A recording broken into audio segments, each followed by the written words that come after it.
નમસ્કાર દર્શક મિત્રો, સ્વાગત છે આપ સર્વેનું જીટીપીએલ જૂનાગઢ ન્યૂઝમાં. સૌપ્રથમ જોઈએ આજના મુખ્ય સમાચાર. કડકડતી ઠંડીમાં પોલીસ બનવાના સ્વપ્ન સાથે 1200થી વધુ ઉમેદવારો શારીરિક ક્ષમતાની આપી રહ્યા છે કસોટી. છેલભાઈ દવે મેદાન ખાતે ચાલી રહી છે દોડ કસોટી. જૂનાગઢ મહાનગરપાલિકાના 15 વોર્ડમાં સ્વચ્છ પ્રતિભા ધરાવતા સક્ષમ ઉમેદવારોની તલાશ શરૂ કરતી કોંગ્રેસ વોર્ડમાં શરૂ કર્યો બેઠકોનો દોર. મકર સંક્રાંતિ ઉપર ખવાતી વિવિધ ચીકીઓની બજારમાં ગરમાવો.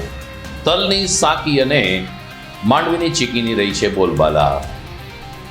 અને વિશાળ હડમતિયાની સીમમાં મધમાખીના હુમલાથી ઘાયલ થયેલ ખેત મજૂરનું જૂનાગઢમાં સારવાર દરમિયાન મૃત્યુ.